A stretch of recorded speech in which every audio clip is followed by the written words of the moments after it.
Let me start with Thank you. Your Republican frontrunner continually calling the process that you're overseeing rigged. How do you tell Republican voters you are running a fair process when the frontrunner is calling what you're doing rigged? Well, I'm not, look, I don't know what the motivation is. There's really nothing that's rigged or being changed or altered. These are the same rules that were in place basically for over a century. But at the very least, there's no way around the fact that all of these states submitted their delegate allocation plans by October 1st of 2015, and not a single thing has changed about it. These conventions that people talk about, number one, it's not common, but a few states out west use a convention system where delegates start competing at the county level a month ago, and they go through the county, the precinct, the congressional district, and a state convention, and the candidates participate the whole way through, and no one was complaining except for when it was all over. And look, every state is different, and you can reform the system. I mean, look, this has been an ongoing debate, right, but you have to go state by state by state. It's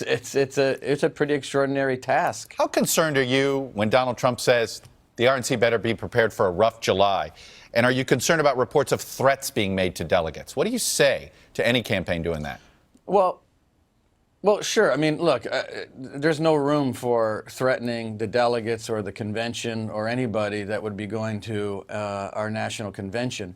But I also think some of this is rhetoric and hyperbole. And the truth is that the delegates themselves are the ones that write the rules for the convention. The RNC doesn't write any rules. The RNC has basically an administrative role at the convention. It's by majority rule the delegates can run the convention. So it's on them to decide what they want to do about a lot of these issues, not us. Who's picking this nominee, the voters or the delegates?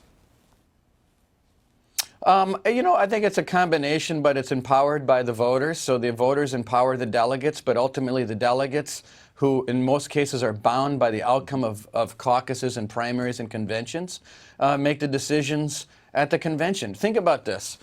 I think we lose sight of what the word convention means. It's not a four-day party. A convention, in its legal sense, is the members of the party coming together every 4 years to write the rules of the party, to elect officers of our party, and a nominee. It has a legal value. It's no different than when, if the Boy Scouts have a national convention, they do similar things. And that's what's happening. But the media never covers the fact that we actually do a lot of business at the convention. But now everyone's interested in the business of a national convention. Yeah, that's for sure. Well, look, we just have a brand new NBC Wall Street Journal poll out.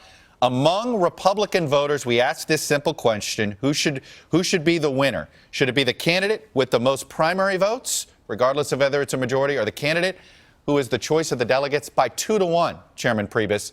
Republican voters say it's got to be the one who has the most primary votes, and that's going to be Donald Trump by a lot. What do you tell those voters if it's not Trump? Well, look, if Donald Trump, if he was winning the majority of votes, he'd likely have the majority of delegates, but that's not actually what's happening. He's winning a plurality of votes, and he has a plurality of delegates, and under the rules and under the concept of this country, a majority rules on everything. Majority rules on the Electoral College, majority rules at the DNC, the RNC, and I don't know too many places where majority doesn't rule. And I would suppose that if people were asked a question like that, it makes sense, but it doesn't. It only tells you half the story. Very quick, Chairman. Very quick. I've got a couple of campaigns that are worried you're going to allow Trump to bully you. What do you say to that? They bully you and cave to his demands. No, listen, the rules are set. I've been pretty clear.